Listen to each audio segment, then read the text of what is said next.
Welcome to Media Spectrum, where stories still matter. So today we're going to be talking about The Smashing Machine, starring Dwayne Johnson, directed by Ben Safdie.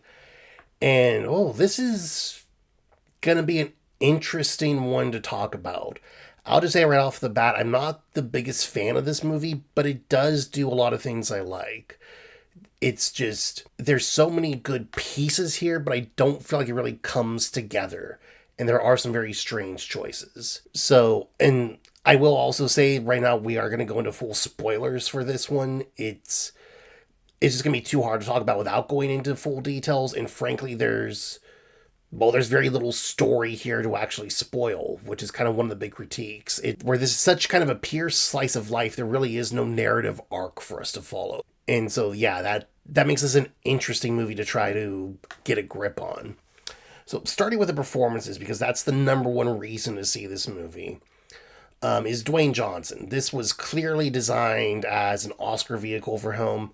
He didn't even get nominated, unfortunately, so that tells you something. But it is one of the better performances he's done so far, for sure. As Mark Kerr, he is a guy who, in some ways, does seem similar to who he really is. Obviously, The Rock started out as a massive wrestling superstar. And being a professional wrestler is not the same as being a professional mixed martial arts fighter. But there is some overlap between those worlds, for sure. There's a line he has, I think about a third of the way through the movie, where he's talking on the phone with a doctor, where he's trying to get a prescription to a stronger sort of pain medication. And he just says cheerfully, a day without pain is like a day without sunshine. And I feel like that's something The Rock can probably identify with in real life. Like, this is a guy who tore about half the abs off his body in a match with John Cena. And that was like 3 minutes into a 20-something minute match. Like, this is a guy who knows something about living with incredible physical pain that most of us cannot imagine. And through his life, both with his family members who were wrestlers before him, growing up around other wrestlers, things like that, I'm sure he's spent plenty of time with people dealing with all kinds of different abuse issues and things like that. I am sure he probably borrowed from real life for this performance in many, many ways.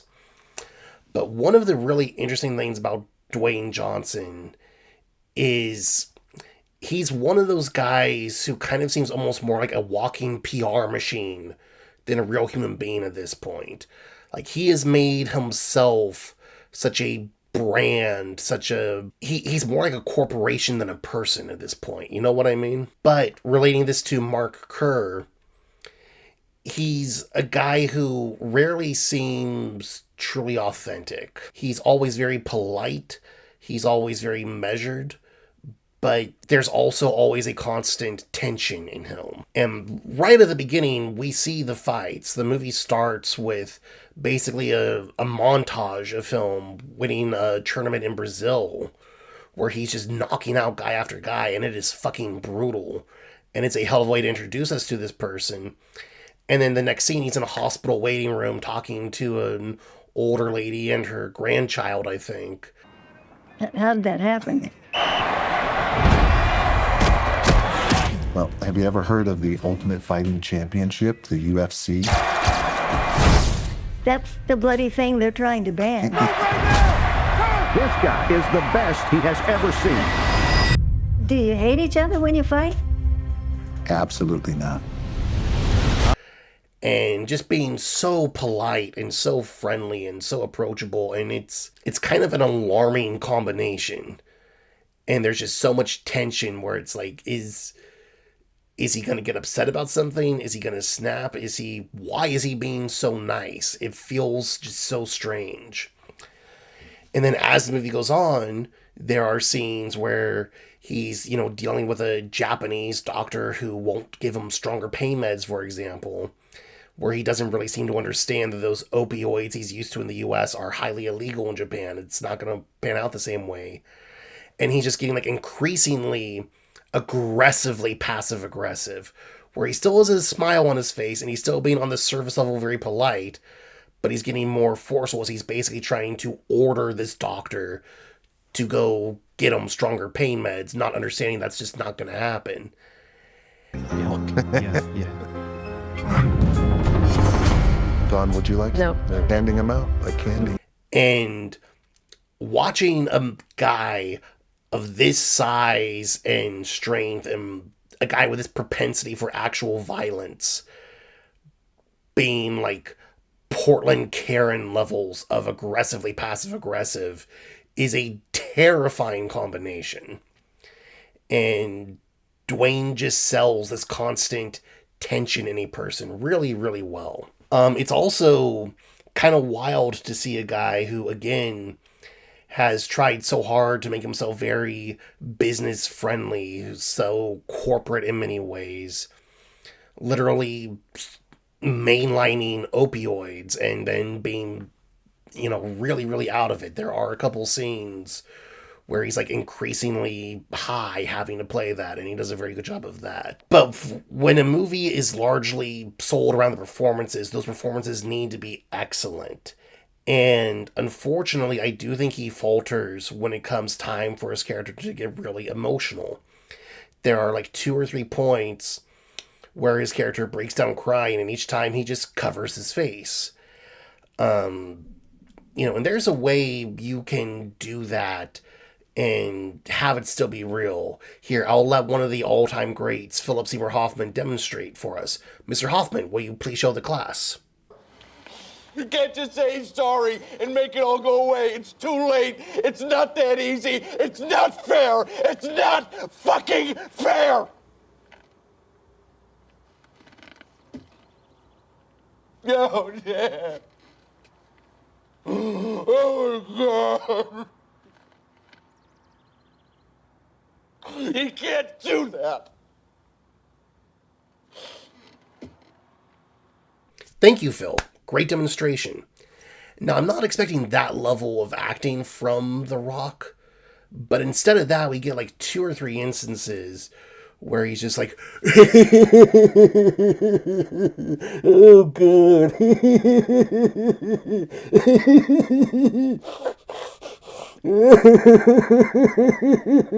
See, it's very easy. And so that was maybe actually what disappointed me the most. It was like, I came into this movie expecting it to be a mid movie with great performances, and everyone's been glazing The Rock, talking about what a great performance this is. And again, there are a lot of things he does really, really well, but when it comes time for those emotional beats, I'm sorry, he just did not sell me on it. So that's kind of devastating for, again, a movie like this that's pretty much all about the performance. He's not able to quite nail those really emotional parts, and there's a reason, I think, he did not secure that Oscar nomination that he was clearly gunning for. The other performance really worth talking about in this movie is Emily Blunt, who does the best she can with Dawn.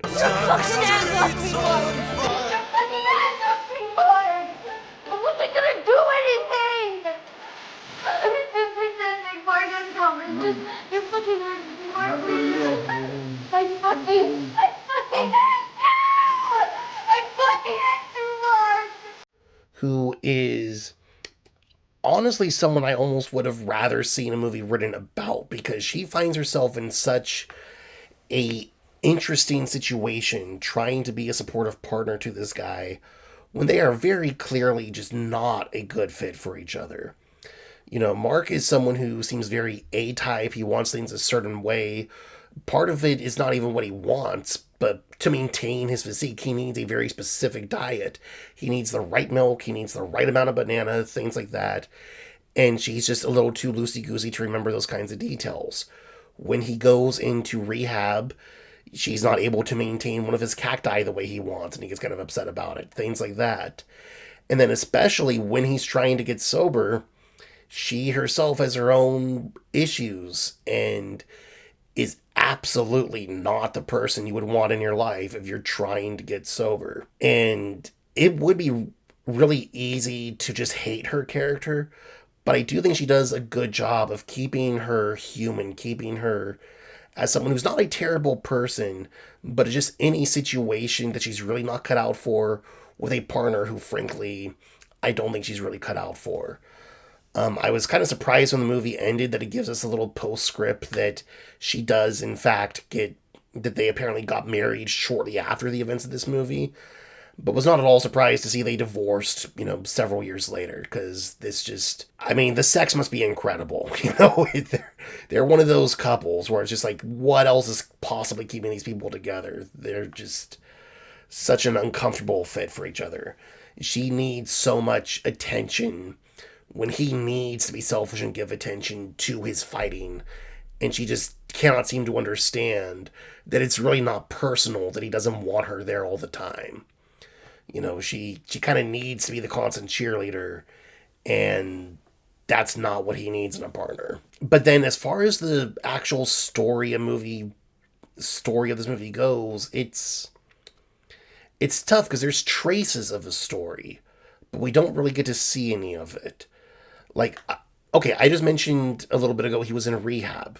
This is actually one of the best ways to demonstrate what I'm talking about. So in the middle of the movie, he has an overdose. It's a big medical scare.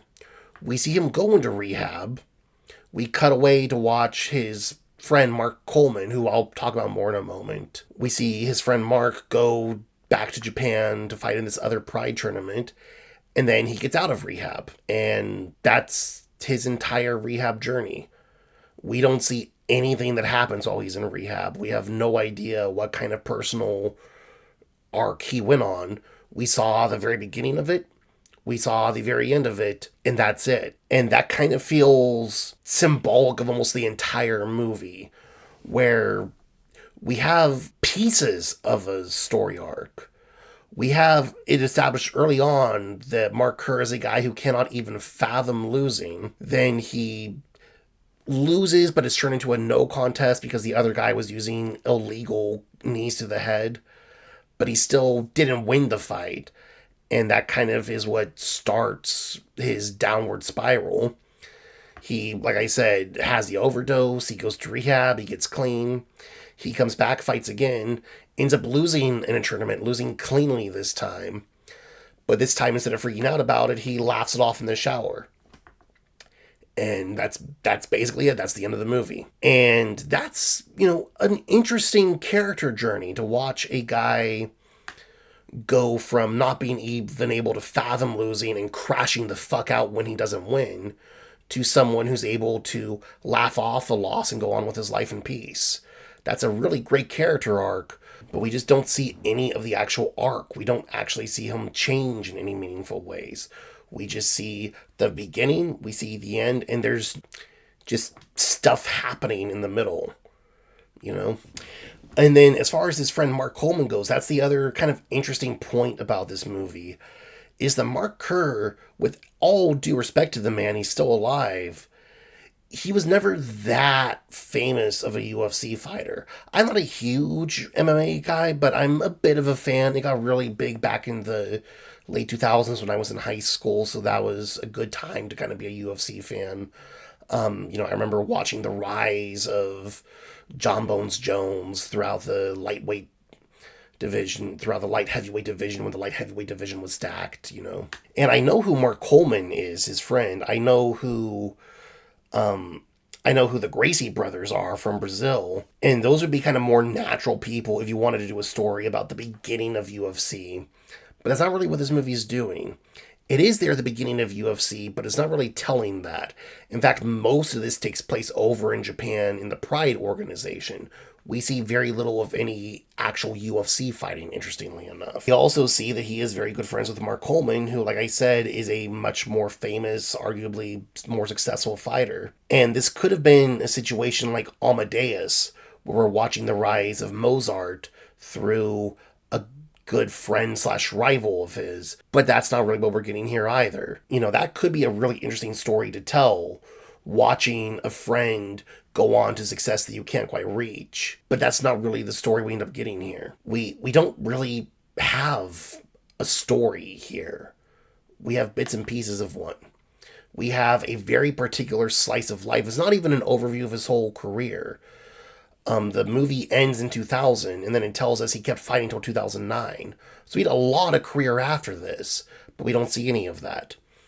We don't see the very beginning of his career, really. We just see this 1 or 2 year right in the middle as he's dealing with some personal demons.